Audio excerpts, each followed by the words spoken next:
Hello हाँ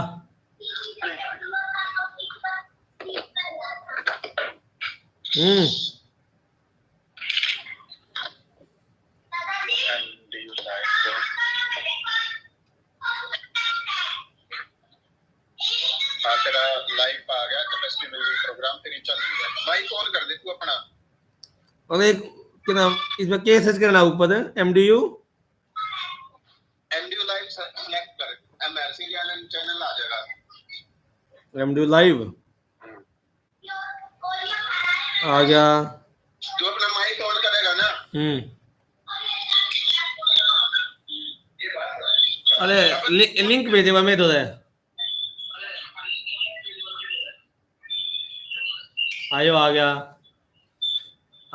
even सुने hello hello बाहर आके बात कर रहे सब कुछ आ रहा है नहीं मेरा माइक ऑफ है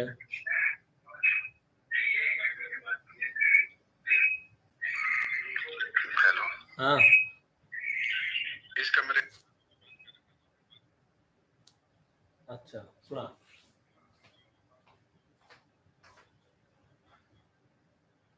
नहीं मैं माइक ऑफ है मैं माइक ये है ईबी ईब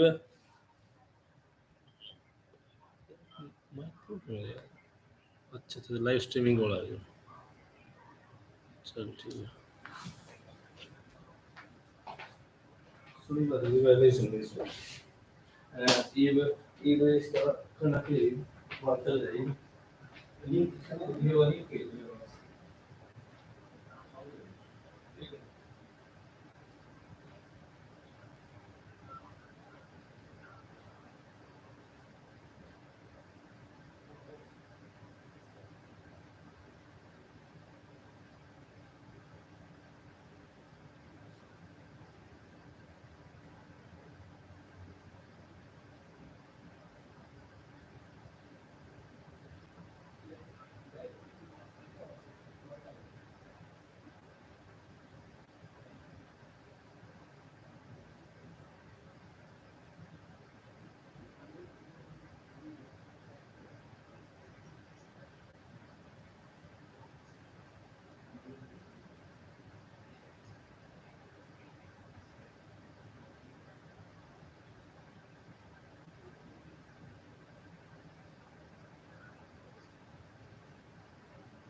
अच्छी है वो। इतनी होनी नहीं चाहिए सर।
हाँ, Dr. Ashok Kumar, do you want to ask a question?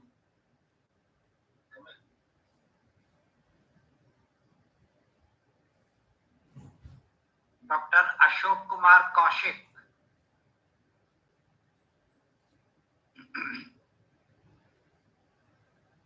Do you want to ask a question? Because you have raised the hand. Sir I think by mistake हो गया ये। बाई अच्छा, okay, okay. हो गया, ऐसे ही लगता है। जी जी जी।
Yes, Menika madam, shall we start? Yes, ma'am. Sure. Okay, thank you, madam. A very good afternoon, all of you. I, Dr. Kiran Bala, Assistant Professor, Department of Economics, MDU Rohtak, on the behalf of participant and entire organizing team, take the opportunity to welcome Professor D.N. Sansanwal in the third session of 9th day capacity building program. We have the privilege of having Professor D.N. Sansanwal, retired as head and dean faculty of education, Devi Ahilya University, Indore. He holds MSc Physics and PhD education degrees. His areas of specializations are research methodology, experimental design, advanced educational statistics, educational measurement and evaluation, educational technology, science education, and computer education and information and communication technology. He is the inventor of jerk technology, multiple discriminatory type item, multiple answers type item, moral discussion model, and educational clinic. He taught business research methods and quantitative techniques in IIM Indore from 2004 to 2008. He also taught business research methods in Indian Institutes of Foreign Trade, New Delhi. He has published extensively both in Indian and foreign journals. After retirement, Sir has conducted 180 workshops of 7 to 15 days on research methodology, statistics, and use of SPSS all over India. Sir has given 667 webinar lectures, each of 2 to 3 hours on different topics, including research methodology, statistics, and use of SPSS. Sir was given the Best Teacher Educator Award by All India Association of Teacher Educators, India. Sir, we are honored to have you with us. Now we would like to hear from you on tool and standardization. Okay. Over to you, sir. Over to you, sir. Thank you, Dr. Kiran Bala, having introduced me. I'm grateful to you. Thank you, sir. Thank you, sir. I want to know few things. Number one, that do you want that I should speak entirely in English or in Hindi or a mixed, that technical words will be in English and rest can be in Hindi? Yes, So, sir. you can help. Sir, you can go with sir, the third option. You can go with bilingual form. I can go bilingual. Okay. Yes. If I go bilingual, I will be not using the PPT. I will be using my Word file as a whiteboard. And as and when I speak and I think that it is important for you, I will be typing it, and it is you who will be noting down whatever you note. And when we were students, when our teacher was writing on the board, we were writing down whatever we wanted. So there, same thing can come here, you can do here. Okay. The next is that you can write your questions in the question answer box, and I will definitely see from there, and I will try my level best to answer those questions. If I fail to answer today, I will try tomorrow. 99% I will be able to answer all your questions. And in between, I will be asking lot of questions so that I am able to keep in touch with you, and I will request all of you to answer my question by typing your answers in the chat box. With these, I now proceed, and of course, I must thank the HRDC MD University, who has given me the opportunity to share some of my understanding about research in general and tools in particular. So now we start.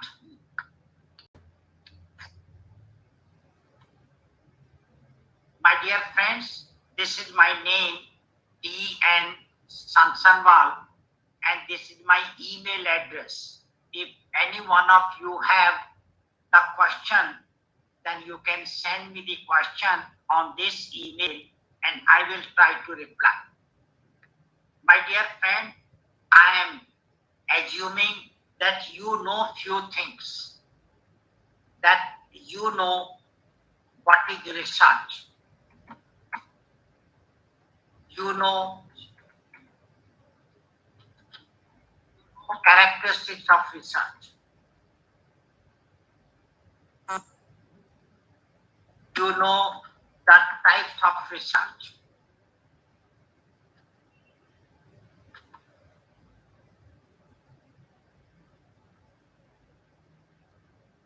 You know types of research. And you know the steps of research.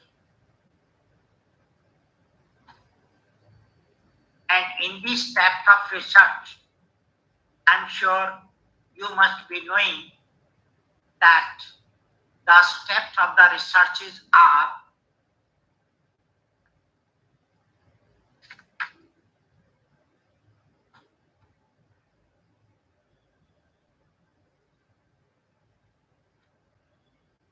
number one is identification of problem. And in this, the person who did it, he must have told you something about variable. He must have taught you how to write a title. And the person might have told how to write the object.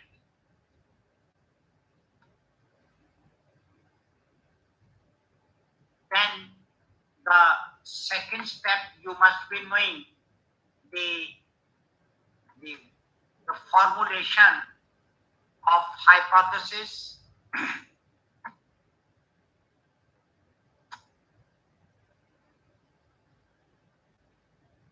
And you must have been told that hypothesis cannot be formulated whenever you conduct the qualitative research or whenever you conduct the philosophical research, historical research, descriptive survey research, and the case study research. The hypothesis will be there whenever you are conducting either correlational survey or experimental research. Then next is the data collection. Under data collection, you must know which tool to use and from where to collect the information. So under data collection, you must know about sampling. You must know about the tool, or you can say instrument,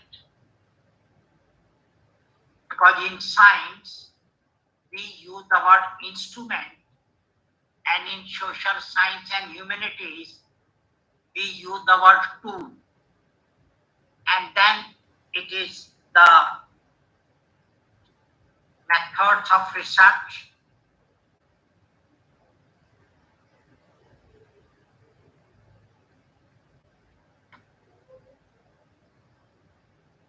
So I will not be touching the sampling aspect. I will not be touching the methods of research aspect. And the fourth step must have been told is data collection. And the last one is your conclusion or finding. Now, before I start, I just like to ask you, please tell me what are the types of research, types of variable.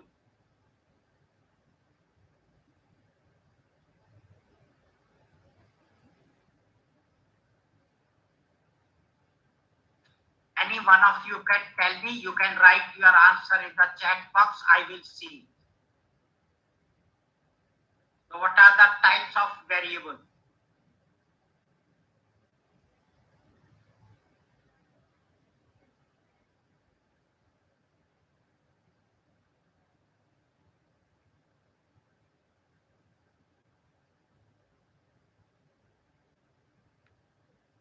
Sir, I have seen.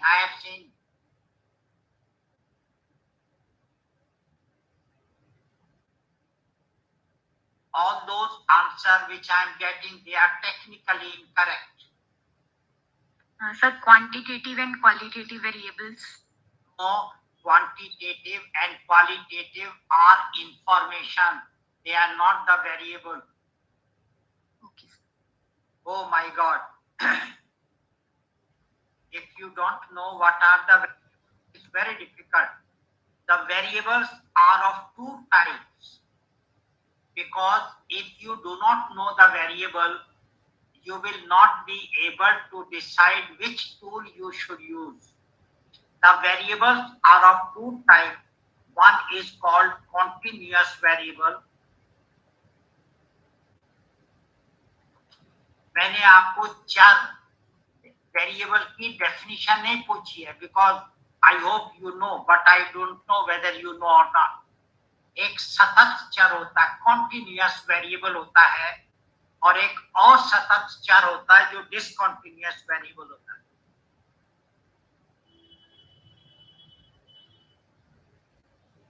Discontinuous or you can say discrete.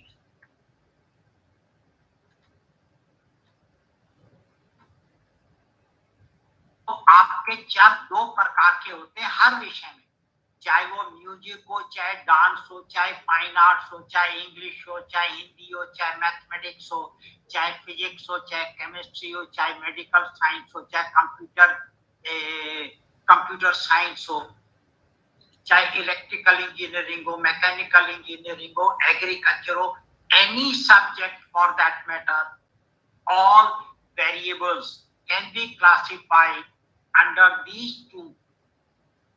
And continuous variables are those which can be expressed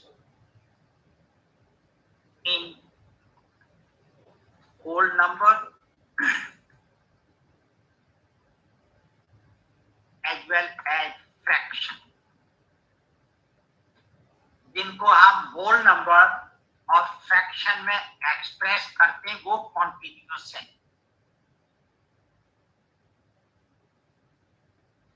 examples, जैसे आपका wait है, आपका वजन 25 kilo भी हो सकता है, 25.5 kg भी हो सकता है. आपकी height, your height can be 5 feet, your height can be 5 feet 4 inches. Achievement, आपके जो अचीवमेंट के जो स्कोर्स हैं वो होल नंबर में भी हो सकते हैं और फ्रैक्शन में भी हो सकते हैं. अगर 20 नंबर का तो आपको 20 में से 20 भी मिल सकते हैं, 20 में से 8.5 भी मिल सकते हैं. आपकी रीजनिंग,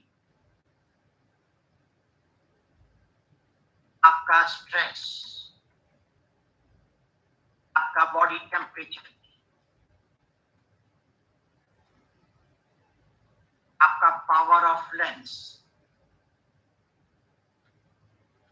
आपकी कॉस्ट, किसी भी चीज की कॉस्ट हो वो होल नंबर में भी हो सकती है, वो फ्रैक्शन में भी हो सकती है.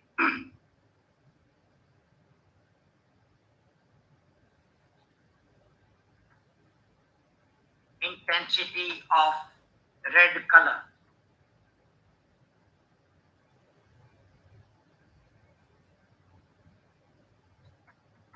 speed of car, आपका length,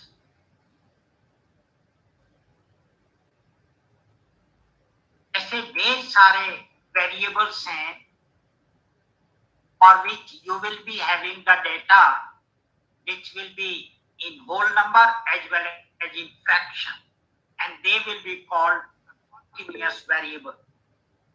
Another is called a discontinuous variable, are those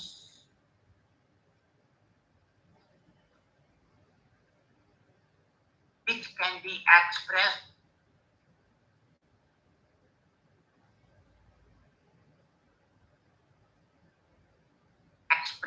only in the whole number.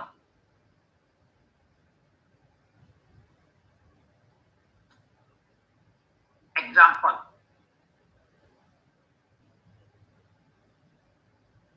number of pages,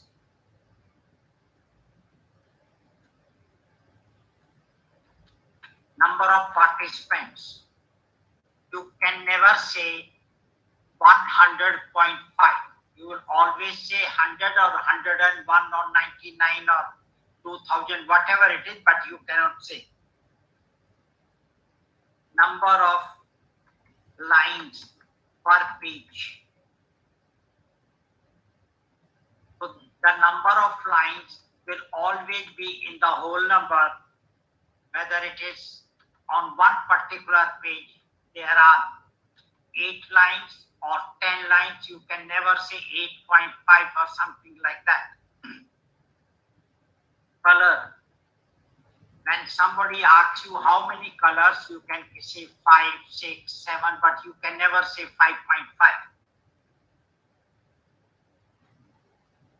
Types of colleges, you always say 2 or 3. Languages,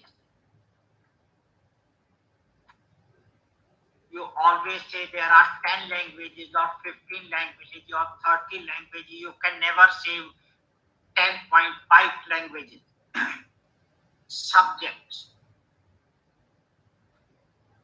you always say there are 5 subjects or 8 subjects or something like that. Caste, gender, like this. There are so many variables which will be the discontinuous variable. And these are the 2 types of variable in each and every subject. Whenever you conduct a research, your research will have either the continuous variable or a discontinuous variable.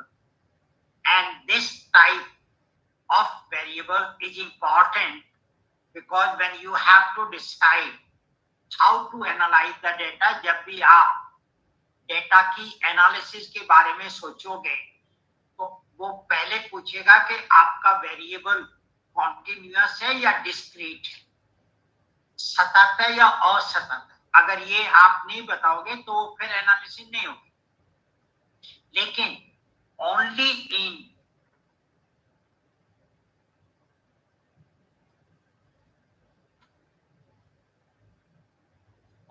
in experimental research, the variables are,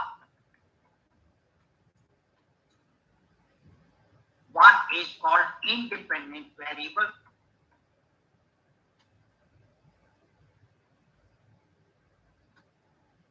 and another is called the dependent variable.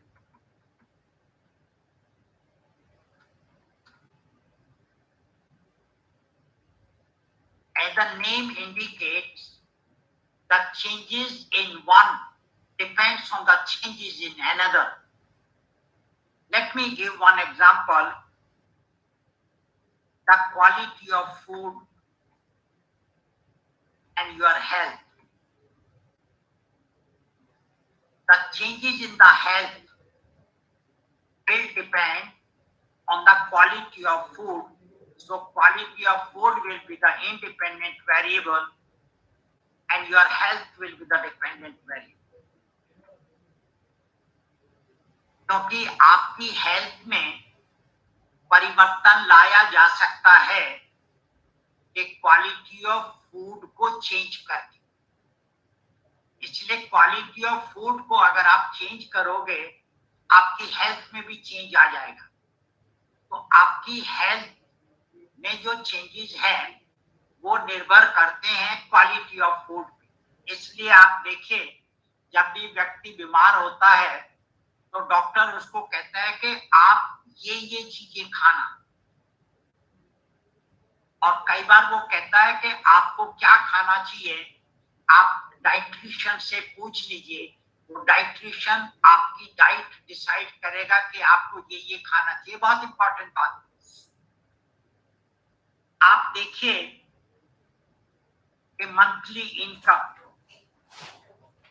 और आप quality of food देख लीजिए।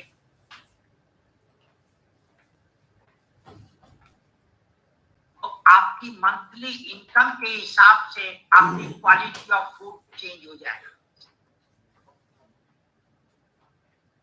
तो देखिए, quality of food एक situation में तो independent variable है और वो ही दूसरी सिचुएशन में डिपेंडेंट वेरिएबल हो गया। What the meaning? The meaning is, in one particular research, experimental research, one variable may be independent and the same variable in another experimental research might be dependent. मैं आपको एक जीवन से related आप example देता हूं। जब आप छोटे थे तो आप हर चीज के लिए अपने पेरेंट्स पर डिपेंड करते थे। तो आपके पेरेंट्स उस वक्त इंडिपेंडेंट थे और आप डिपेंडेंट। जब आप कमाने लग गए और जब आपके पेरेंट्स रिटायर हो गए और जब एजिड हो गए, बुढ़े हो गए, तो वो जो है आप पे डिपेंड होने लगे। एक पॉइंट ऑफ टाइम पे your parents were independent and at another point of time they become dependent. Today you are independent, but rest assured there will be a time when you will be dependent. So therefore dependent and independent is not absolute, it is relative. So in one situation, one variable may be independent, the same variable in another situation might be dependent. Now, if I take the methods of teaching,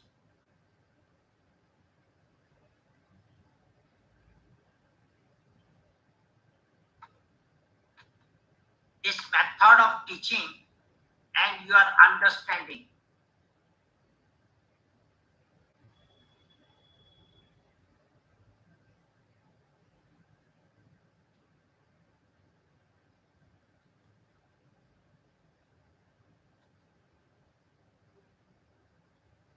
the changes in your understanding can be brought by changing the method of teaching. So method of teaching will become an independent variable and your understanding will become a dependent variable. But the changes in your understanding will not entirely depend on the methods of teaching. It will depend upon many characteristics of yours. For example, your concentration. For example, your previous achievement or understanding, whatever you like. For example, your reasoning. For example, your study habit. For example, your expression power, etc., etc. That means the changes in the achievement can be brought by changing the methods of teaching, and it can also be because of your concentration, your previous understanding, your achievement, etc., etc. Now, these are the variables which might be in the process or might be outside the process, and they do bring change in the understanding in the presence of methods of teaching. So such type of variables are called intervening variables. So in experimental research, you do have intervening variables. Intervening variables are those which are in the process and outside the process, but bring change in the dependent variable in the presence of independent variable.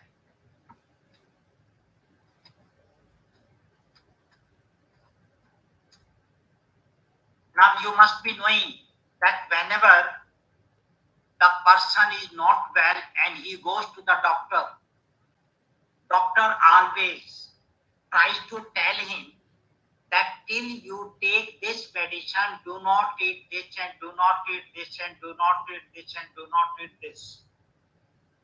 Why? Because those are the intervening variables. They will hinder in bringing the effect of the medicine, effect of the treatment on the dependent variable. And these intervening variables are in the process as well as outside the process. And those which are in the process are called intrinsic intervening variables, and which are outside the process, they are called extrinsic intervening variables.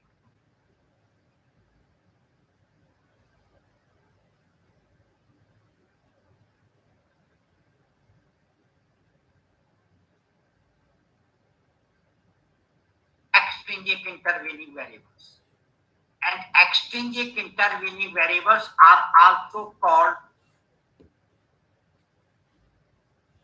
confounding variables. Now, in experimental research, you will have intervening variables also. And that is why in experimental research, you have to take precautions. You have to control the intervening variables. And there is one more type of variable, and that type of variable is called concomitant variable.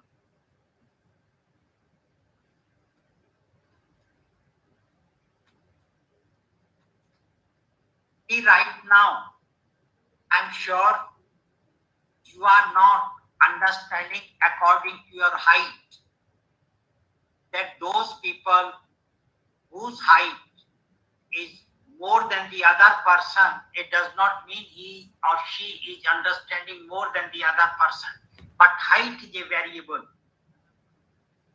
and it is in the process, but it does not bring change in the dependent variable in the presence of independent variable. So it is not an intervening variable. Your skin color, your weight, there are so many variables which are in the process and may not bring change in the dependent variable in the presence of independent variable. But height, right now height is a concomitant variable, but if the physical education people, in that height becomes an intervening variable. In basketball, it will be the intervening variable. So one variable in one research might be concomitant but the same variable in another situation, in another research might be an intervening variable. So concomitant variables are those which are in the process. See, intervening variable might be in the process or outside the process. Please see, this is the difference between intervening and concomitant.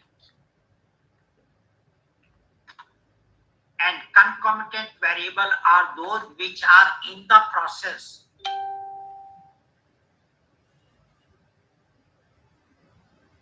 But do not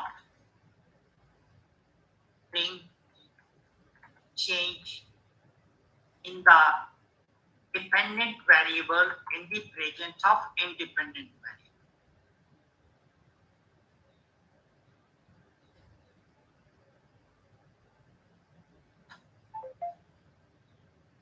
Now these are the names of the variable which you will be using in experimental research. But intervening variables might be in the survey research also. And there are methods of controlling them. Now your intervening variable, your independent variable is also called a treatment. And your independent variable is always discontinuous variable.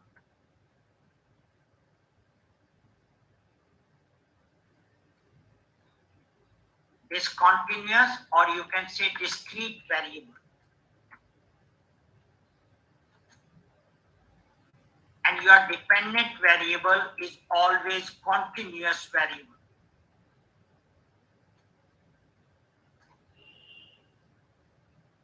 And your intervening variable will be continuous as well as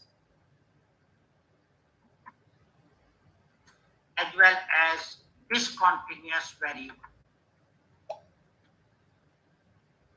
or discrete variable.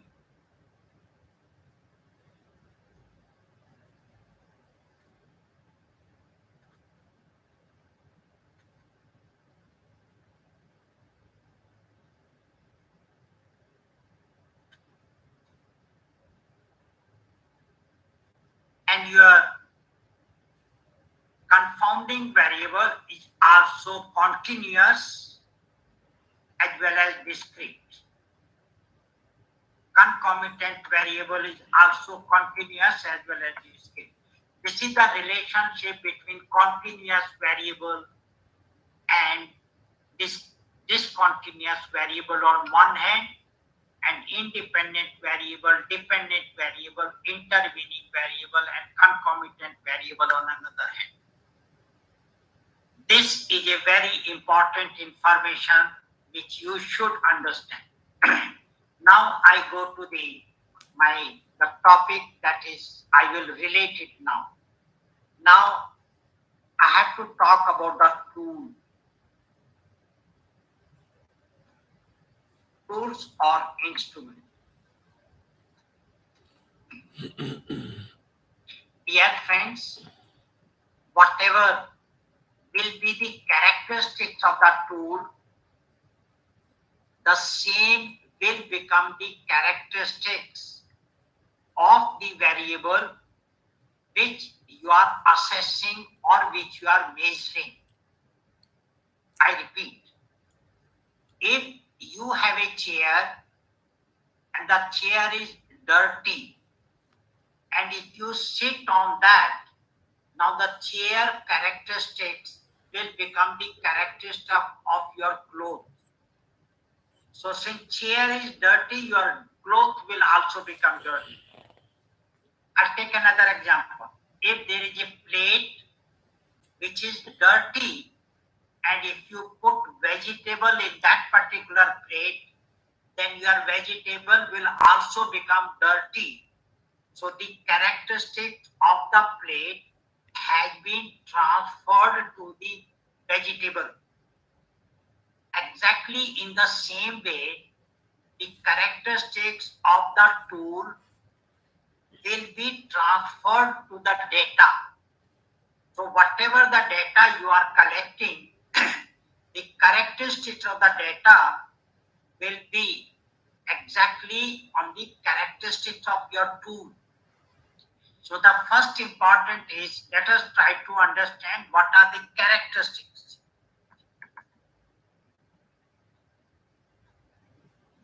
The characteristics of tool, or you can say instrument.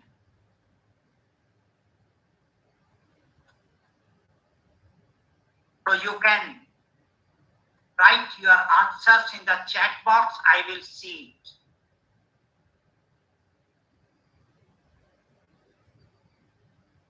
Thank you, Jaya Sinha, for your encouragement words.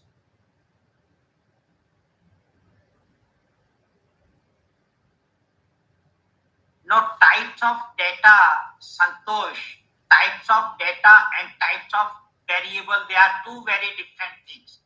Your data can be quantitative or qualitative, but variables are not quantitative or qualitative. So cannot.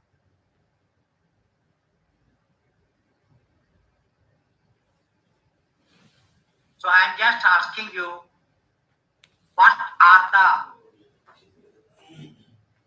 characteristics of the tool? If you know the characteristics, kindly put it in the chat box. I will see.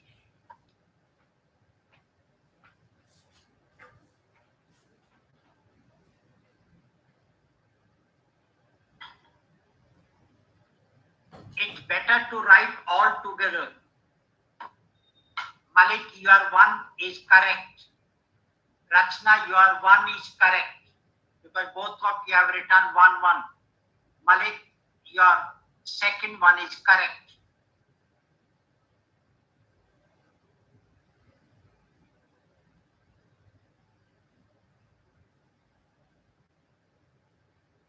Any other one?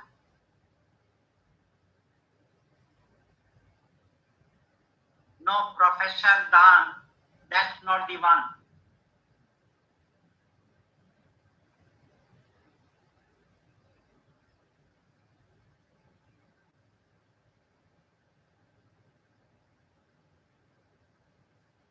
See, concomitant variable, say right now, your weight. Are you understanding according to your weight?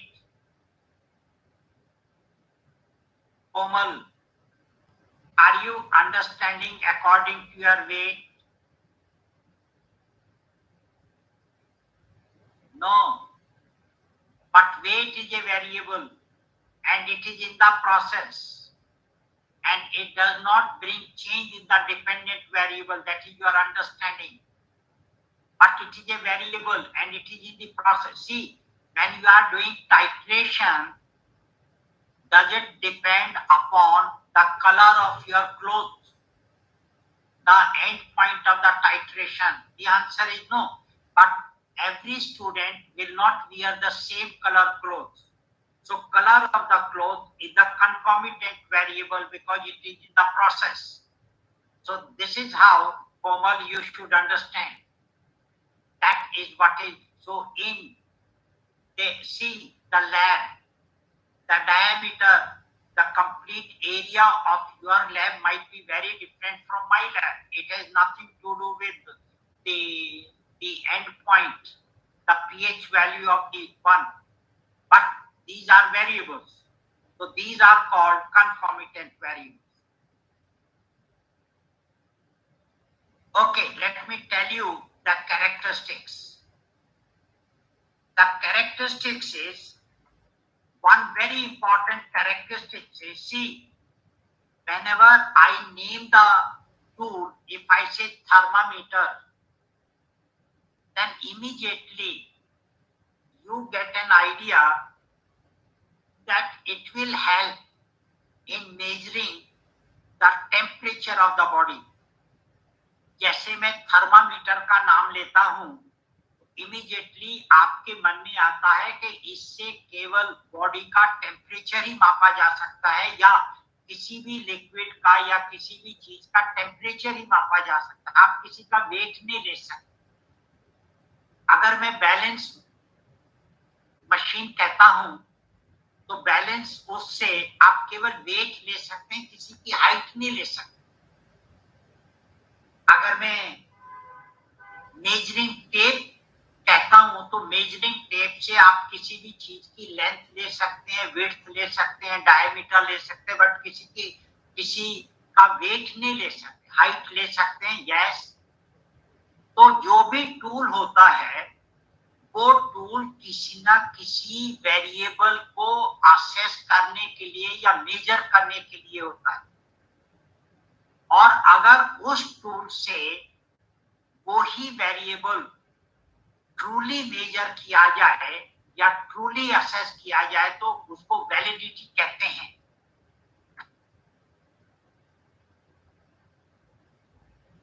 तो validity एक characteristics होती है जो हर tool की होती है, चाहे वो साइंस में यूज हो चाहे सोशल साइंस में यूज हो।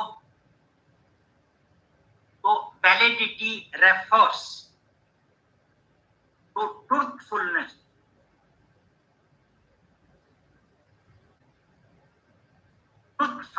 of the tool or instrument. How truthfully that tool or that instrument is measuring or assessing that variable. जब आप बॉडी टेम्परेचर लेते हैं तो वो थर्मामीटर कितना ट्रूथफुली आपकी बॉडी का टेम्परेचर बताता है। जब आप अपना वजन लेते हैं तो वो वेइंग मशीन कितनी ट्रूथफुली आपकी बॉडी का वेट बताते हैं। कई बार आप देखते हैं एरर होती है, and that is called measuring error, वो मैं आपको बाद में बताऊंगा। तो जो भी टूल आप बनाते हैं उस टूल से एक पर्टिकुलर वेरिएबल के बारे में ही आपको जानकारी मिलती है। जब आप अचीवमेंट टेस्ट अगर मैथमेटिक्स में बना रहे हैं तो आपको स्टूडेंट्स की अचीवमेंट मैथमेटिक्स में ही पता लगेगी, केमिस्ट्री की नहीं पता लगा सकते। केमिस्ट्री के लिए अलग से टूल बनाना पड़ेगा आपको। तो जो भी टूल बनाया जाता है उस पर्टिकुलर टूल की सहायता से एक ही वेरिएबल के बारे में आपको जानकारी, आपको इंफॉर्मेशन मिल सकती है, और उसी को हम वैलिडिटी कहते हैं।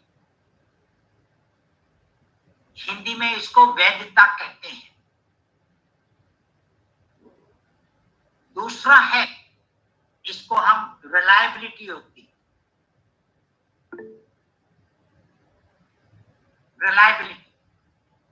Reliability refers to consistency of the measurement or assessment.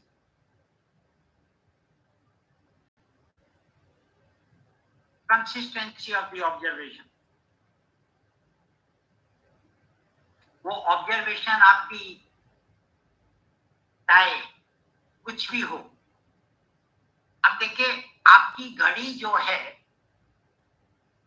अभी आपकी घड़ी में, मेरी घड़ी में 2:43 हुए हैं, और अगर आपकी में भी यही हुए हैं तो क्योंकि मेरी घड़ी अभी जो टाइम है ट्रू टाइम बता रही है तो आपका भी ट्रू बता रही है, और आपका भी ट्रू बता रही है तो आपका भी रिलायबल है, क्योंकि कंसिस्टेंट। अगर मेरी घड़ी बता रही है 2:43 और आपकी घड़ी बता रही है 2:44, तो आपकी घड़ी ने ट्रू टाइम नहीं बताया, आपकी घड़ी ने 1 मिनट आगे का बता दिया। लेकिन जब आप अपनी घड़ी को एवरीडे देखते हैं, कई लोग बाग होते हैं जिन्होंने अपने घर की घड़ी 5 मिनट आगे कर रखी है और उनको पता है कि ये करेक्ट टाइम से 5 मिनट आगे है, तो उनकी घड़ी हमेशा 5 मिनट ही आगे मिलेगी एवरीडे। तो यानी कंसिस्टेंसी है वो, लेकिन वो सही टाइम नहीं बता रही है, वो 5 मिनट आगे का टाइम बता रही है। तो इसका मतलब आपकी घड़ी रिलायबल है लेकिन वैलिड नहीं है। तो रिलायबिलिटी कंसिस्टेंसी को बताती है, लेकिन कंसिस्टेंट जैसे मान लीजिए कई बार होता है घर में भी कि मैं आया और मेरी मम्मी ने कुछ पूछा तो मैंने उनको कुछ झूठ बोल दिया। ये मेरे को मालूम है कि मैं मम्मी को सही बात नहीं बता रहा। मेरे पापा ने मेरे से पूछा वही बात, तो मैंने पापा को भी वही बात बताई जो मम्मी को बताई। क्यों? इसलिए अगर वो आपस में बात करेंगे तो कहेंगे हाँ मेरे को भी उसने यही बताया, और मम्मी भी कहेगी मेरे को भी ये बताया, तो इसका मतलब वो ये सोचेंगे ये सही है, ये रिलायबल है। लेकिन असलियत तो मुझे मालूम है कि वो रिलायबल नहीं है। कंसिस्टेंसी कभी भी ये नहीं बताती है कि वो जो चीज मेजर की जा रही है या जो चीज असेस की जा रही है वो ट्रूथफुली असेस की जा रही है। नो, आप हमेशा साइंस में जब भी हम एक्सपेरिमेंट करते हो, जब भी हम रीडिंग लेते हैं, तो उसमें कुछ ना कुछ एरर आ जाती है। तो देयरफॉर आपकी रिलायबिलिटी का मतलब कंसिस्टेंसी है।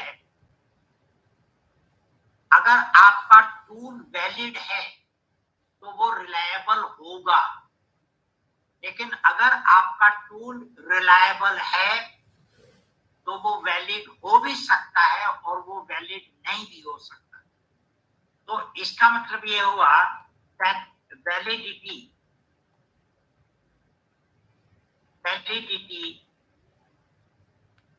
ensures reliability, but reliability does not ensure validity.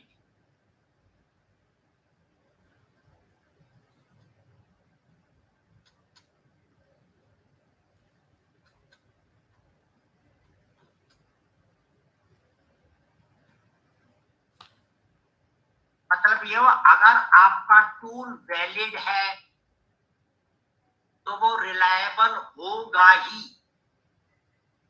लेकिन अगर आपका टूल रिलायबल है तो जरूरी नहीं कि वो वैलिड हो। वो वैलिड हो भी सकता है, वो वैलिड नहीं भी हो सकता है।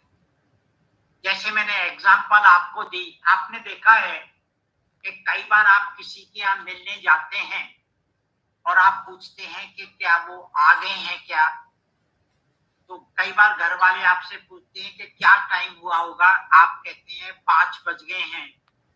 तो घर वाले कई बार कहते हैं आप बैठिए, वो बस आते ही होंगे, और वो आ जाते हैं।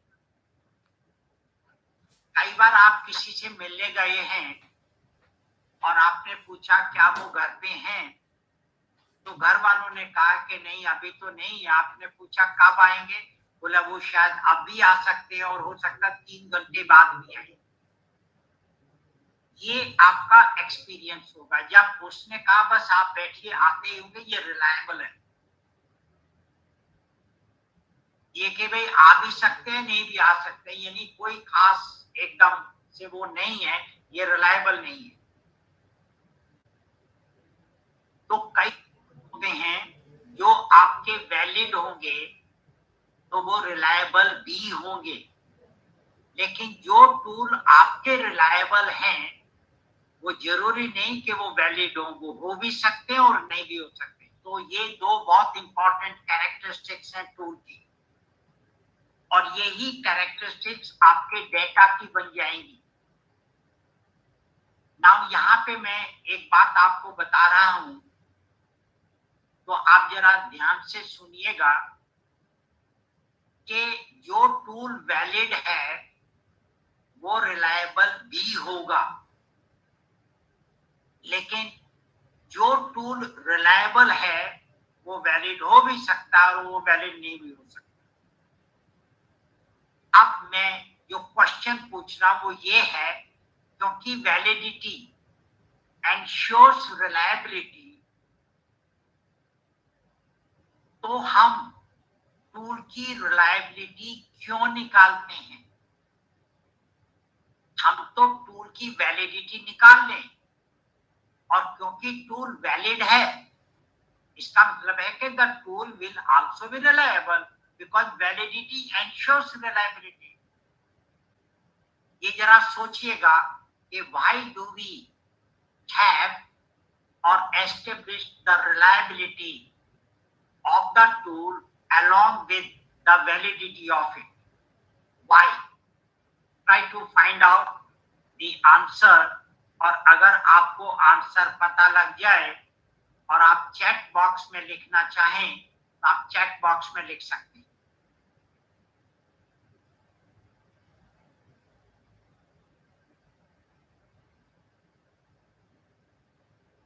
कोई बात नहीं, आप सोच लीजिए और बता दीजिए। Then the third important characteristic of the tool is objectivity.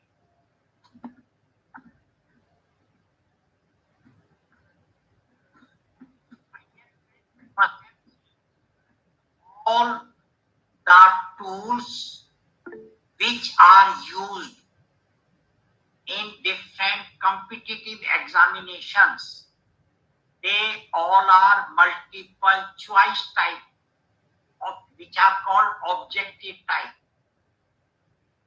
so that either the answer is correct or the answer is wrong. तो जितने भी आपके टूल होंगे, जो साइकोलॉजिकल टूल्स होते हैं, उन साइकोलॉजिकल टूल्स में हमेशा आइटम आपके ऑब्जेक्टिव टाइप ही होंगे। कभी भी ऐसे टाइप क्वेश्चंस नहीं होते, क्योंकि ऐसे टाइप क्वेश्चंस की रिलायबिलिटी आप नहीं निकाल सकते, वैलिडिटी भी नहीं पता है आपको। तो आपके टूल ऑब्जेक्टिव होने चाहिए। ऑब्जेक्टिव का मतलब है so that you can say that this answer is objective in nature. ये सब्जेक्टिव नहीं है कि मैं आंसर दे रहा हूं तो ये है और आप आंसर दे रहे तो ये है। जैसे मैं आपको एक क्वेश्चन बताता हूं, अगर मेरा एक क्वेश्चन है, लेट अस से कौन कौन जवाब देता है, एड 4 पेन्स एंड 5 पेंसिल।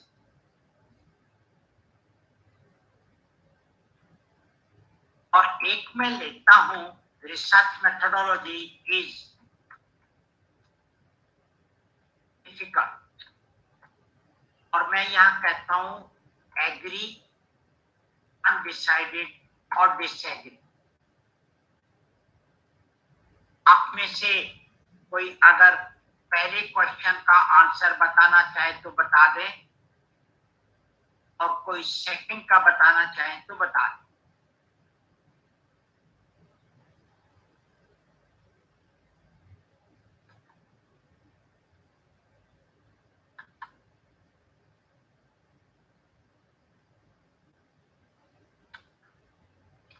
पहला जो मैंने क्वेश्चन पूछा है, एड, नहीं अभिजीत, नो बेटा, think again. Doctor Abhijit Chatterjee, please think again. Nitesh Kumar, think again, read question carefully. Malik, think again, read question carefully. Rajesh Kumar, your answer is absolutely correct. Gupta, no. Only one participant has given the correct answer, and I am happy that he belongs to economics, but he must be having science background at the school level. Rajesh Kumar, were you a science student at some point of time? Dr. Rajesh.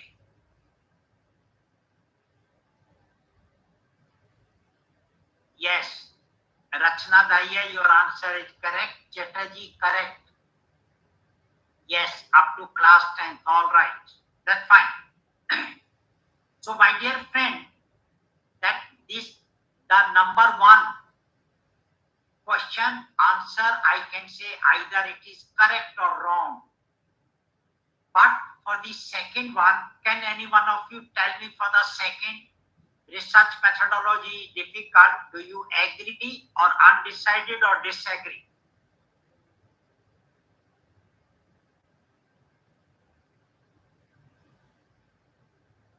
All right. Nitu Jain, I have got your answer. Thank you. Any other participant? All right. Chatterjee, okay. Suresh, all right. Rani, all right. Now just see. Some of you are saying agree, and some of you are saying undecided, and some of you are saying disagree. Now I can't say whether your response is correct or incorrect. Why? Because it is the subjective one.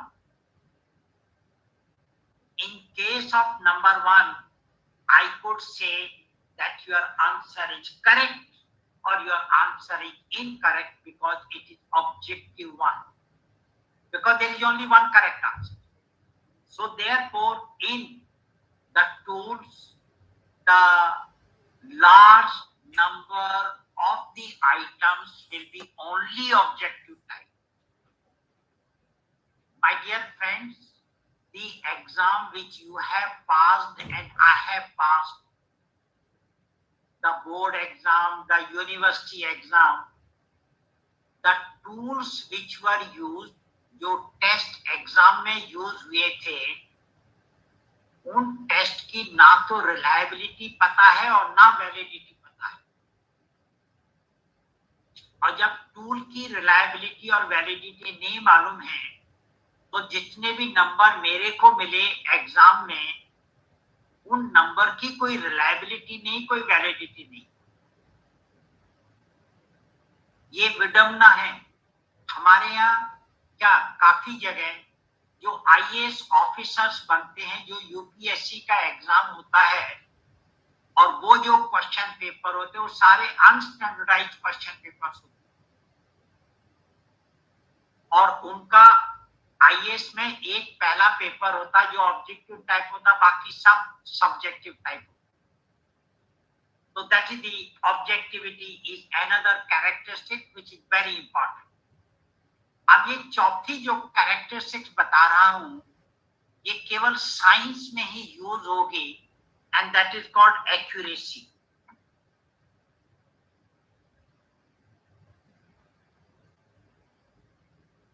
Accuracy और you can say least count.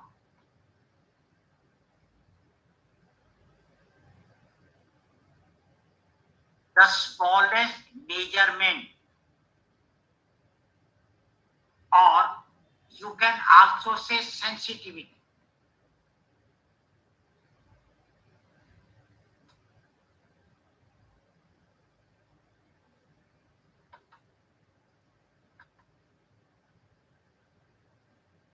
Sensitivity, accuracy or least count. The smallest measurement which can be taken with the help of an instrument, ये हमेशा instrument की ही होगी, ये tool की नहीं हो सकती।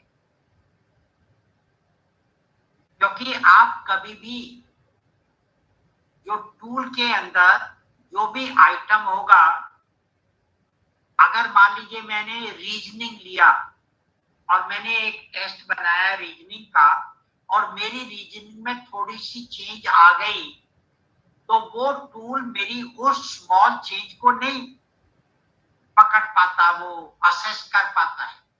लेकिन साइंस के अंदर अगर आपका स्लाइट भी चेंज होता है, आपकी बॉडी का वेट या आपकी बॉडी का टेम्परेचर या हीमोग्लोबिन या ब्लड प्रेशर, तो वो जो इंस्ट्रूमेंट है वो इमीडिएटली उसको पिकअप कर लेगा और बता देगा कि इसमें इतना चेंज हुआ है। तो साइंस में जो टूल होते हैं, they are very very very sensitive. आजकल आप देखते हैं इन Olympic the ban the instrument is used, it does not give you the minimum 1 second, it gives you the fraction of the second. पहले टूल इतने sensitive नहीं होते थे, अब फ्रैक्शन ऑफ द सेकंड हो सकता है कि कल को कुछ और ऐसी रिसर्च हो जाए कि टूल की सेंसिटिविटी और बढ़ जाए। इसलिए साइंस के जो टूल होते हैं they are much more sensitive than what you use in social science and humanities. Medical में जो टूल होते हैं दे आर वेरी सेंसिटिव, इसलिए मेडिकल और साइंस में जो रिसर्च होती है उसकी यूटिलिटी सबसे ज्यादा होती है। And one of the reason is कि उनके जो टूल है वो काफी सेंसिटिव हैं और वो आपको काफी रियल वैल्यू दे देते हैं उस पॉइंट ऑफ टाइम पे उस पर्टिकुलर चीज की। तो ये एक और,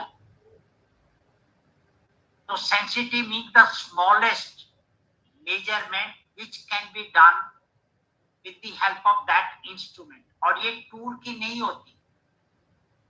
अगर आपके एंजाइटी में थोड़ा सा भी चेंज आ जाए तो जो आपका टूल है may not be able to really assess that small change।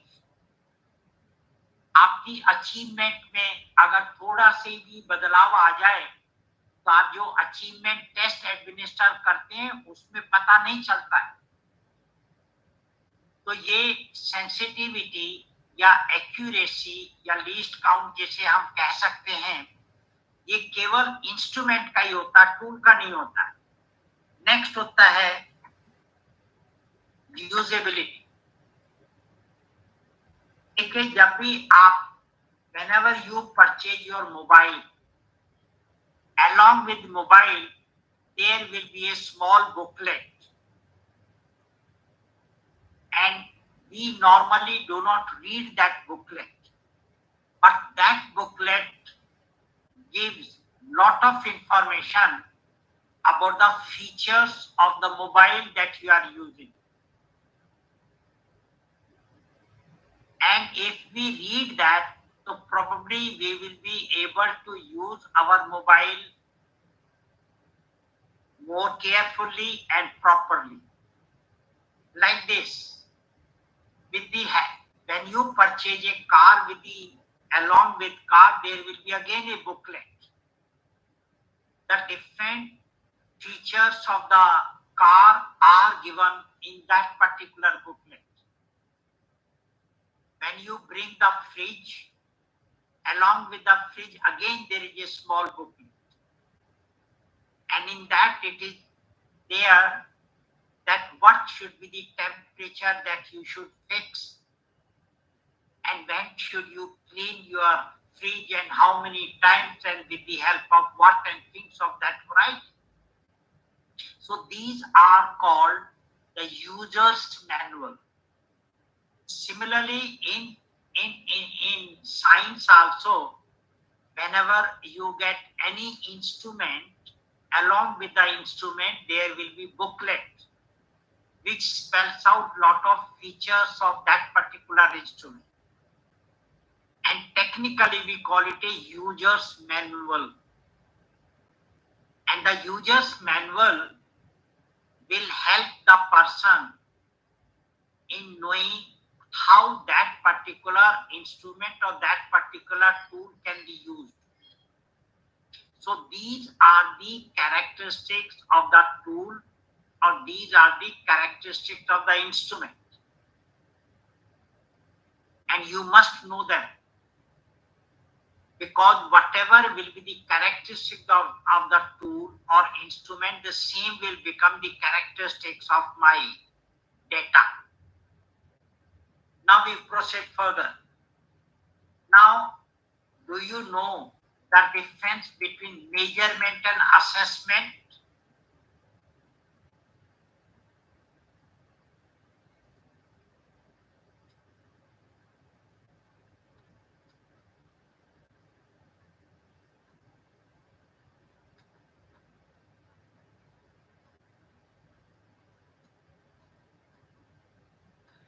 If you know, then I will not tell, and if you do not know, then I will tell. So please let me know.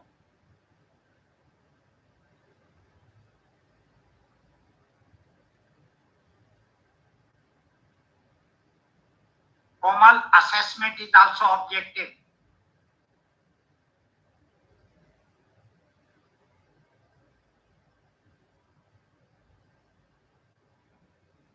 So if you know the difference, then I will not tell you, and if you do not know the difference, then I can tell you.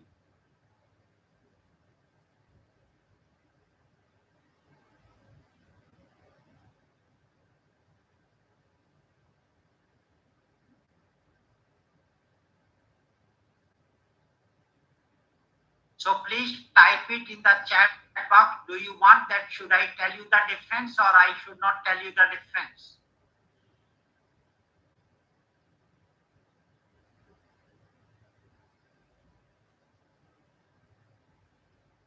No, Komal. You can't say measurement means measure.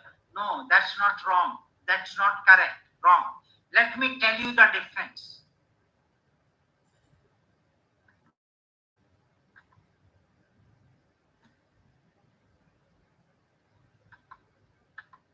Say here, this is A and this is B.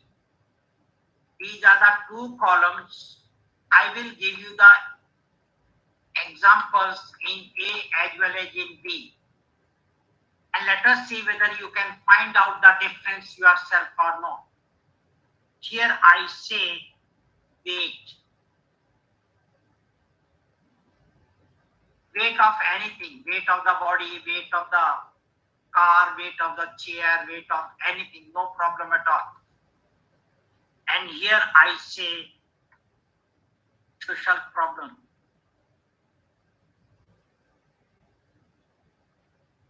Now find out the difference between them.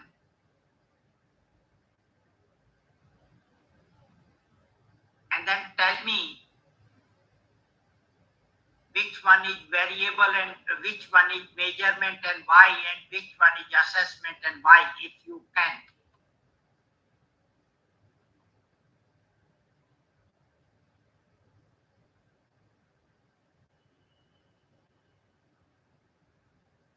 All right, let me proceed further. Now here I say blood pressure, and here I say achievement.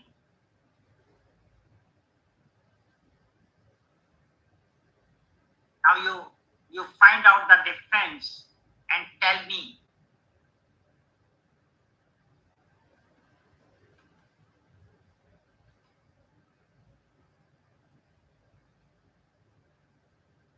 Anita, what about the second one?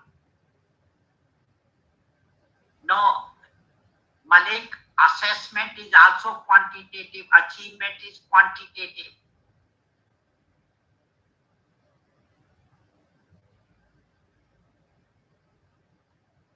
Let me give you another one. Speed of car.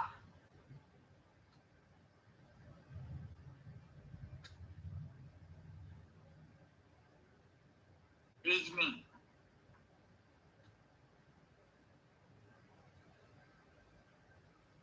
Here temperature.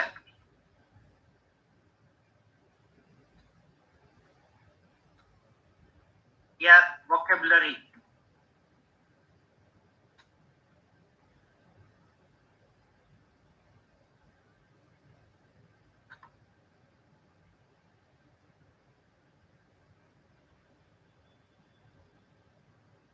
You say height.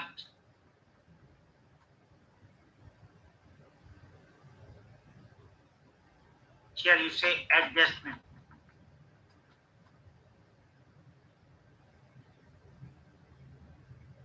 Now I have given so many examples. I have given 5 examples. So can you tell me that why whatever I have given under A, they are the measurement. Why they are the measurement? Why?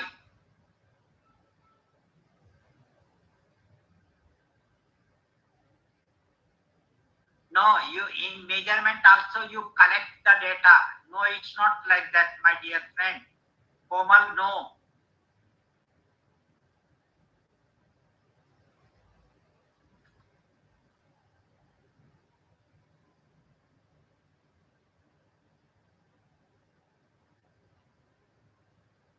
So any difference that why whatever I wrote in one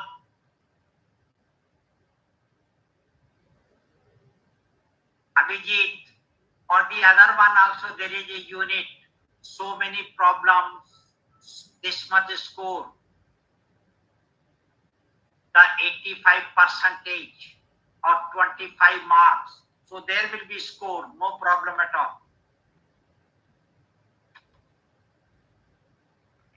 You cannot find it out, let me tell you. Say when I give the weight of any object, will I give you the complete information of the weight of that object at that point of time, or will it be the partial information about the weight?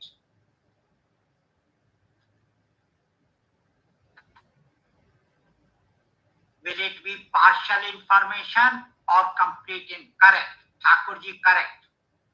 But if I want to find out the social problem and I tell you the social problem, will it be a partial information or a complete information about the social problem of Mr. X? Partial, that is correct. So whatever information you get in A, you will always get the complete information, and whatever is in B, you can never get the complete information. You always get the partial information.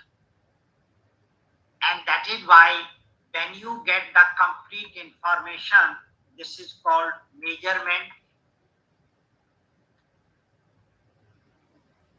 And when you do not get the complete information, that is called assessment. You always get a partial information. And that is why in science and medical science and agriculture, you use the word measurement, and in humanities and social sciences, we use the word assessment. We do not use the word measurement. Because you can never find out the complete understanding of any person in any subject. It is not possible. जो भी question paper exam में आता है, वो question paper कभी भी आपको complete information नहीं देता, वो पार्शियल इंफॉर्मेशन देता है. So I hope now you have understood the difference between measurement and assessment. और मेजरमेंट और असेसमेंट के बेसिस पे जो भी आप कहते हो उसको इवैल्यूएशन कहते हैं.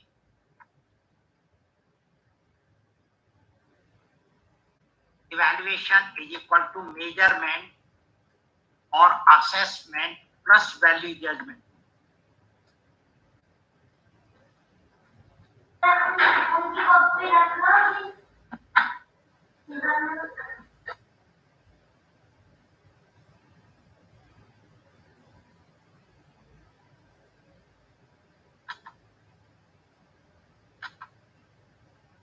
तो ये जो वैल्यू जजमेंट होता है, जब डॉक्टर के पास हम जाते हैं तो डॉक्टर मेजरमेंट लेता है और उसके बाद फिर बताता है कि आपको ये बीमारी है, कि हाँ आपको बुखार है.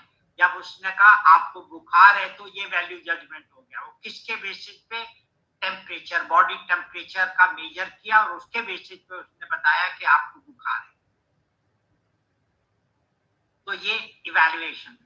चलिए, अब all tools have been classified under two broad categories. कि जितने भी टूल हम यूज करते हैं या इंस्ट्रूमेंट यूज करते हैं वो दो तरह के होते हैं, and those are, I don't know whether you know or not.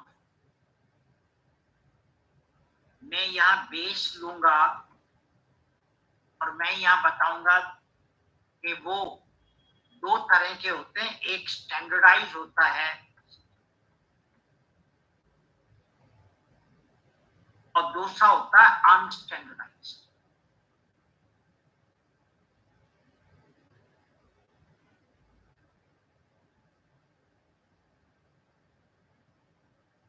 तो जितने भी टूल हैं, they are divided into two parts.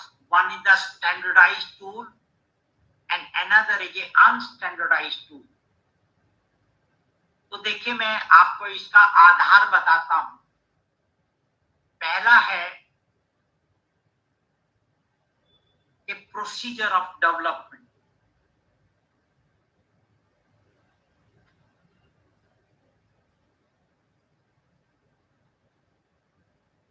देखो जो स्टैंडर्डाइज टूल होते हैं उनका there is a set procedure of development.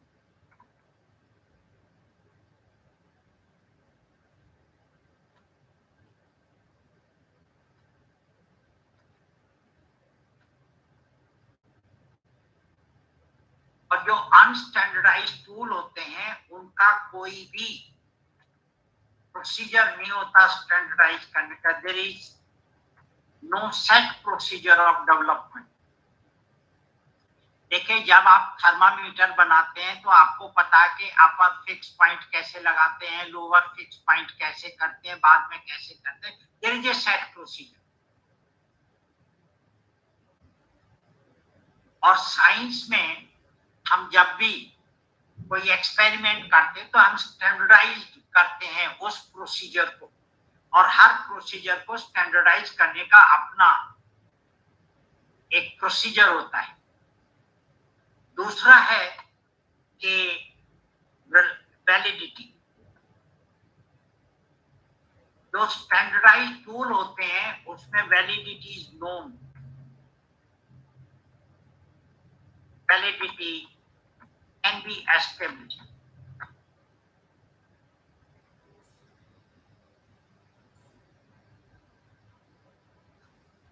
आप उसकी वैलिडिटी एस्टेब्लिश कर सकते हैं,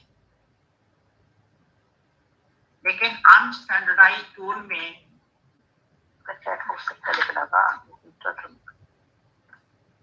you cannot establish the validity.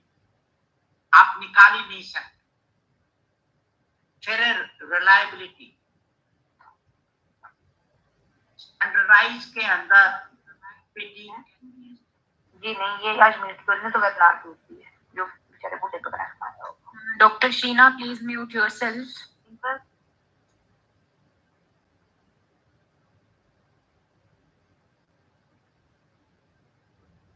Thank you, Dr. Kiran Bala, for helping.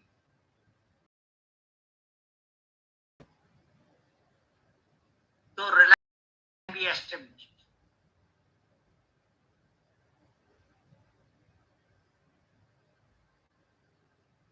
और unstandardized में reliability cannot be established.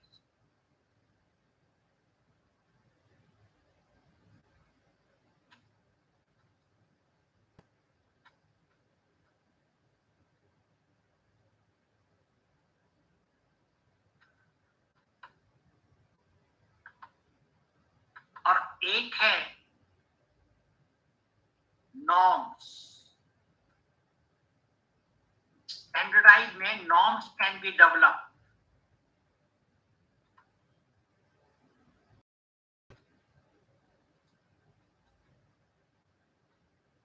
Unstandardized में norms cannot be developed.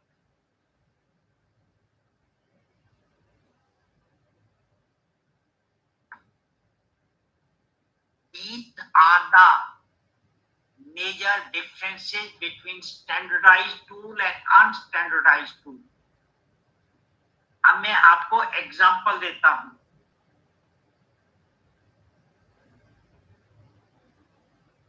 जो standardised tool होते हैं एक को कहते हैं हम टेस्ट, जैसे आपका अचीवमेंट टेस्ट होता है,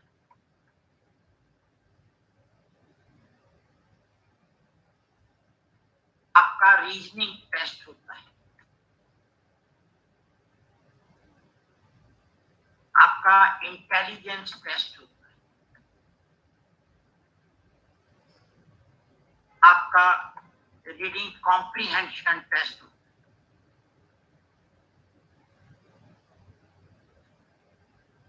ये ढेर सारे आपके टेस्ट होते हैं।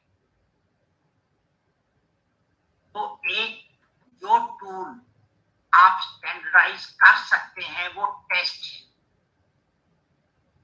लेकिन जो टूल आप स्टैंडर्डाइज कर सकते हैं रिसर्च में उसको स्टैंडर्डाइज करने के बाद ही यूज करना चाहिए। I repeat, if a tool can be standardized, then you should first standardize that tool and then you use it in the research. But if the tool cannot be standardized, then there is no choice with you. You have to use it as an unstandardized one. तो जितने भी test आपने पास किए और जो मैंने पास किए वो सारे अनस्टैंडर्डाइज्ड थे, लेकिन रिसर्च में हम स्टैंडर्डाइज्ड टेस्ट यूज करते हैं। एक होता है जिसको हम स्केल कहते हैं, जैसे मान लीजिए साइंटिफिक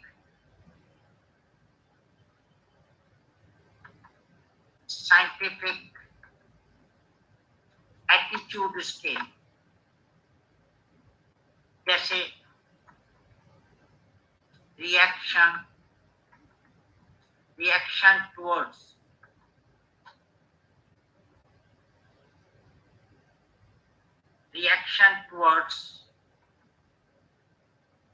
webinar lectures scale,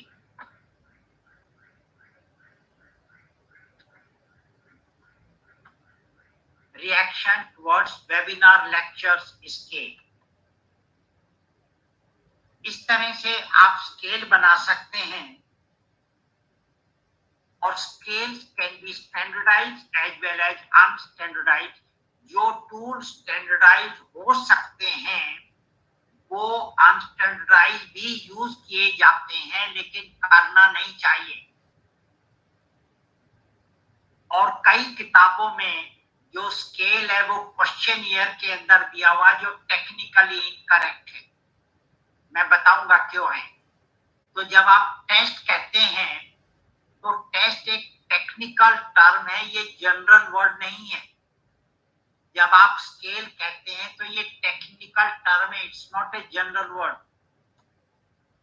और एक होता है जिसको इन्वेंट्री कहते हैं,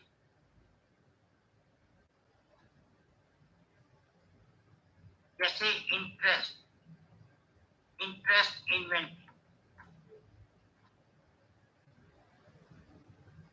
ये इन्वेंट्री होते हैं, जैसे आपकी लैब में जो भी स्टॉक रजिस्टर हैं, उन स्टॉक रजिस्टर के अंदर आपने आइटम्स की एंट्री की है, तो वो जो स्टॉक रजिस्टर वो आपकी इन्वेंट्री है। और इस इन्वेंट्री को भी आप स्टैंडर्डाइज कर सकते हैं, कोई दिक्कत की बात नहीं। जो कभी भी स्टैंडर्डाइज नहीं हो सकते वो है, एक को कहते हैं हम शेड्यूल। जो शेड्यूल होते हैं वो दो प्रकार के होते हैं। एक को हम कहते हैं ऑब्जर्वेशन शेड्यूल और दूसरे को हम कहते हैं interview schedule.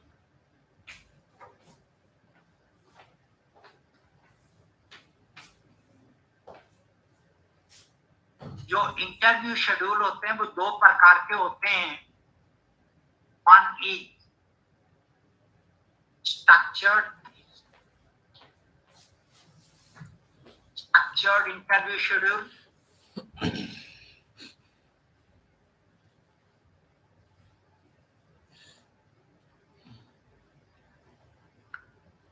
or another one is called unstructured interview schedule.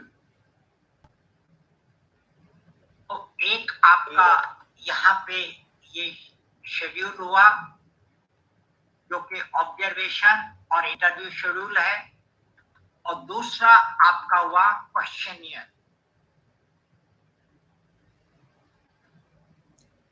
Questionnaire भी टेक्निकल वर्ड है, और ये क्वेश्चनियर दो प्रकार का होता है। एक को कहते हैं हम ओपन एंडेड, और दूसरे को हम कहते हैं क्लोज। ये दो प्रकार मेरे पास में क्वेश्चनियर होते हैं। On the basis of the observation schedule, the interview schedule and questionnaire, you will be getting the data which will be qualitative in nature, and this qualitative data cannot be converted into quantitative. It is not possible, and if you cannot convert it to quantitative, then you cannot do item analysis, you cannot establish the reliability, and you cannot establish the validity. Hence, these tools will always be unstandardized, और इन tool के द्वारा जो भी आपका result आएगा, आप नहीं कह सकते हैं उस रिजल्ट की क्या रिलायबिलिटी है, क्या वैलिडिटी है। इसलिए सोशल साइंस की काफी रिसर्चेज हैं जिनकी सोसाइटी में बहुत ज्यादा उपयोगिता नहीं है, लेकिन साइंस और मेडिकल साइंस में जो रिसर्चेज होती है उनकी उपयोगिता सबसे ज्यादा होती है, क्योंकि उनके जो रिजल्ट्स आते हैं they are based on reliable Es una copia de esta no. Doctor Sheena,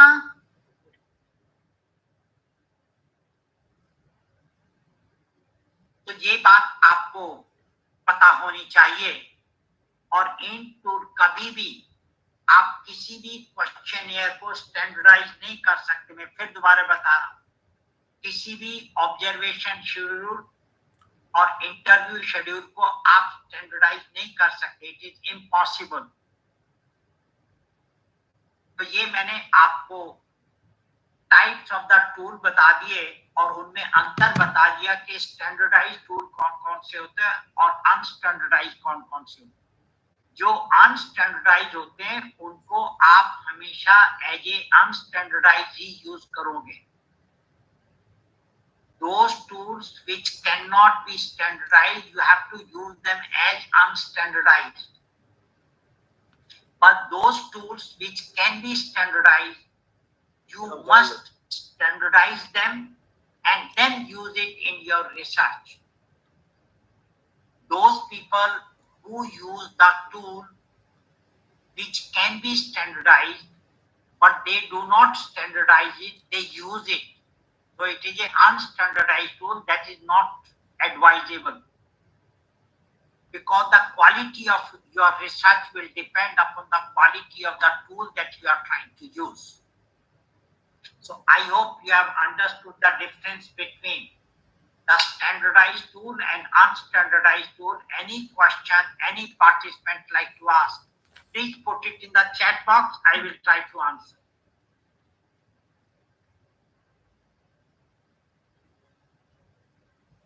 Any question you want to ask?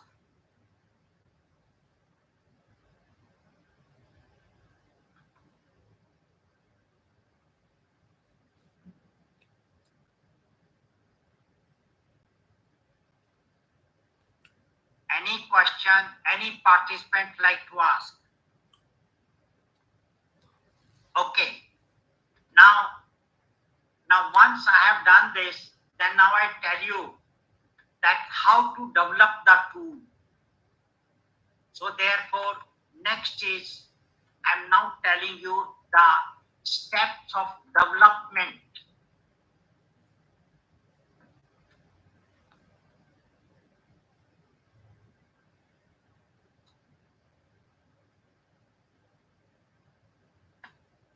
Steps of development, because your schedule can be developed, your questionnaire can be developed.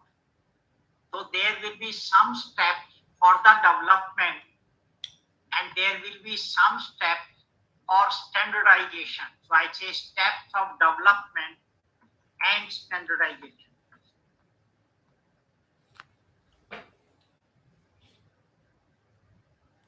So I will tell you that up to here, these are the steps which you will be using for development, and beyond that, these steps you will use for standardization. So this particular part of my lecture, I will take it up today because I have now another webinar.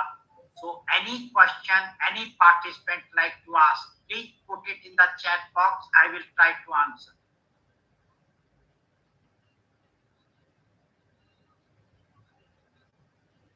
I will tell you, Jyoti, I will tell you the answer.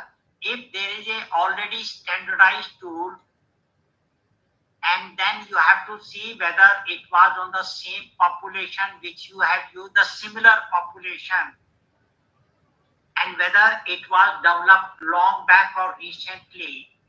So you have to see the compatibility of that particular tool with your population. So you can use it as it is, or if you want to modify, then you can modify. And if you modify, then you have to, you say you have to adapt. You are adapting the tool, then you must know what all you are changing. So if you are changing so many items, then you have to establish the reliability and validity again. But if you are not changing many items, you are changing 1-2 items, then there is no need of reliability and validity. So that is what the already standardized tool. Yes, if you are changing with the language, you have to standardize it again, Jyoti. You have to again standardize it. All right. So thank you very much. See you tomorrow. Stay safe. Keep learning. Thank you, sir. Thank you so much, Thank sir. you, sir.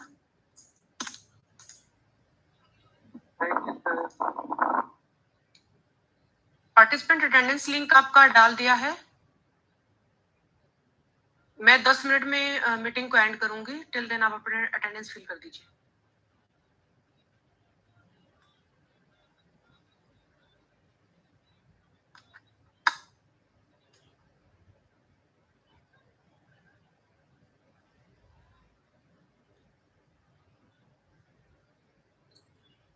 Madam किरण, हाँ जी sir. Yes sir. YouTube में वो डाल देना, उसमें ना attendance जो है कुछ सर डाल दिया सर. सर डाल दिया.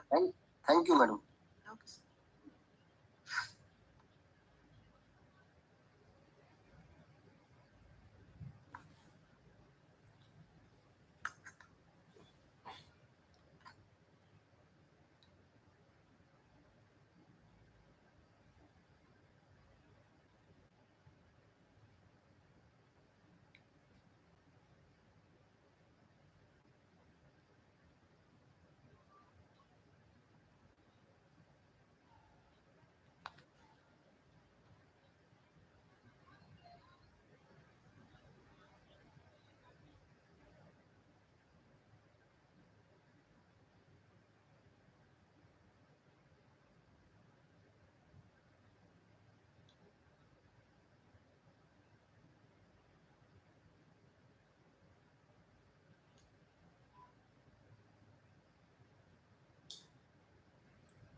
मैम यूट्यूब में लिंक तो गया ही नहीं है।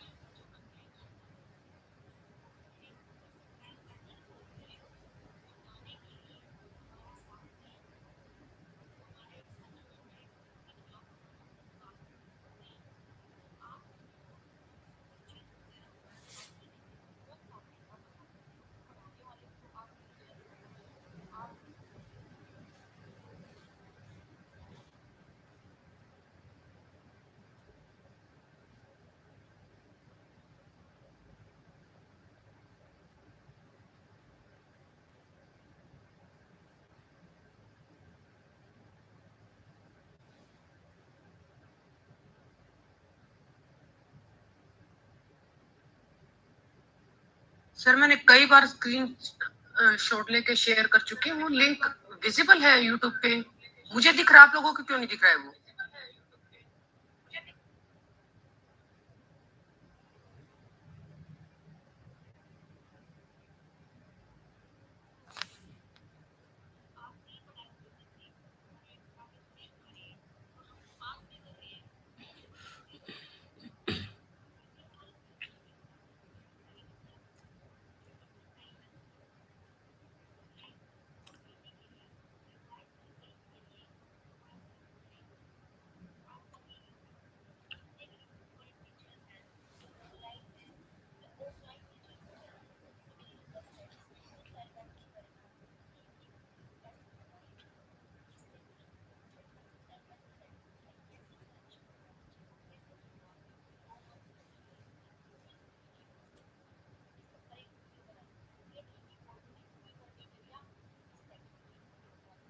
यूट्यूब में मिला नहीं, इसलिए अटेंडेंस हो भी नहीं पाया, और हम लोग गूगल मीट में थे भी नहीं, कैसे होगा?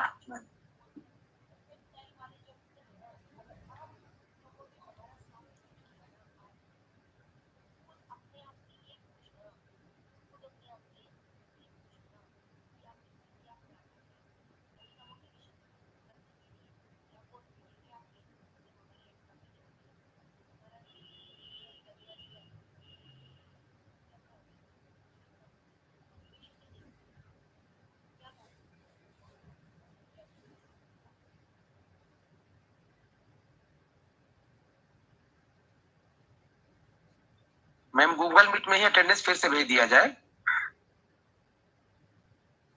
जो लोग वहां है यहाँ अटेंडेंस बना ले आकर के।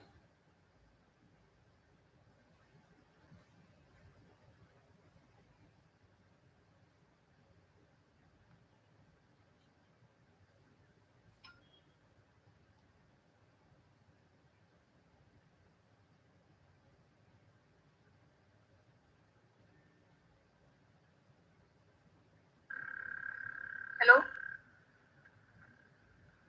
प्रवीण सर,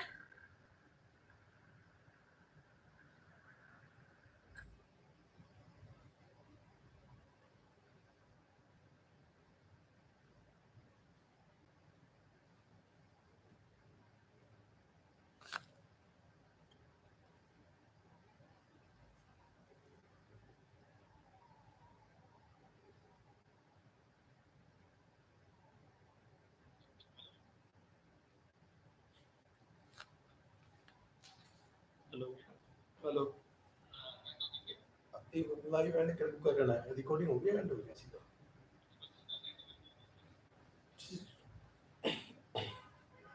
क्या हो रहा है? थैंक यू मैम, हो गया अटेंडेंस। और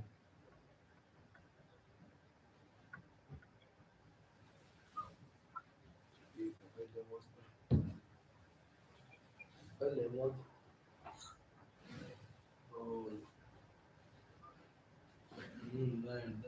बस तो ठीक।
अमेरिकन हम्म हम्म हम्म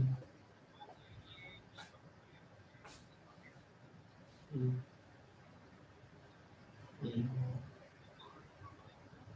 मेल से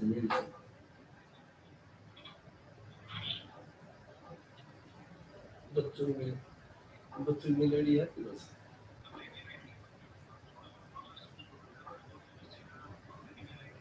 ठीक है हम्म ठीक है इमेज क्रिएट करो वाला उसमें लिंक कॉपी करो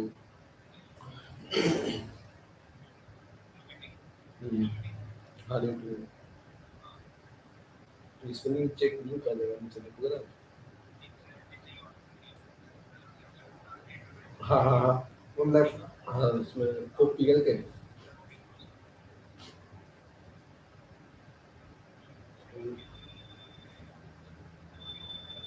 मेल पे जाओ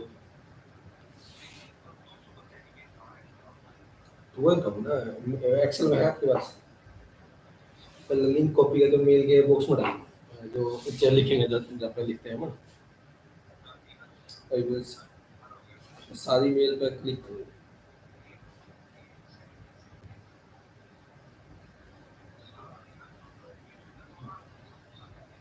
सब हो गया एक्सेल में जाओ मेल पे सिलेक्ट करो सारी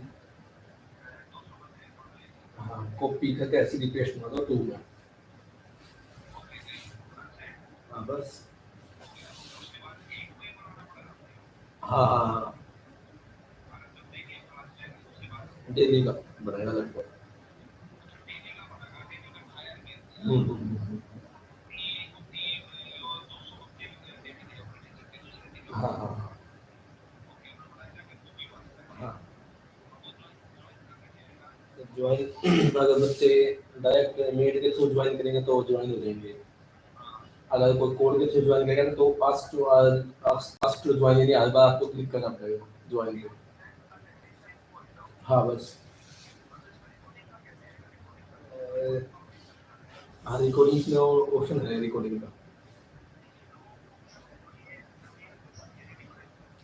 कौन सी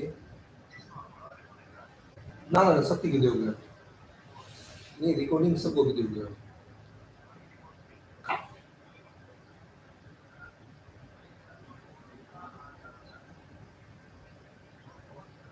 हम्म, हम्म, हम्म, नहीं उस मीटिंग ज्वाइन करेंगे ना जैसे तो कट का ऑप्शन होता है एक उसमें एक मिनट रिकॉर्डिंग का ऑप्शन था तो इसमें रिकॉर्डिंग का ऑप्शन अलग से शो करेगा कुछ अपने जैसे फोन का हाँ हाँ हाँ हम्म, आ जाओ आ जाओ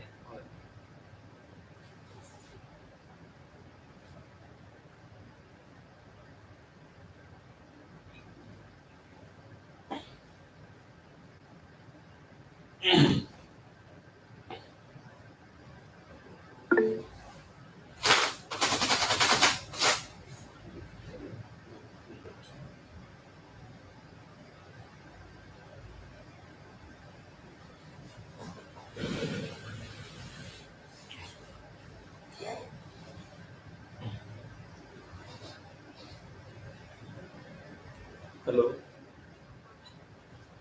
कह दो आप मीटिंग ज्वाइन करो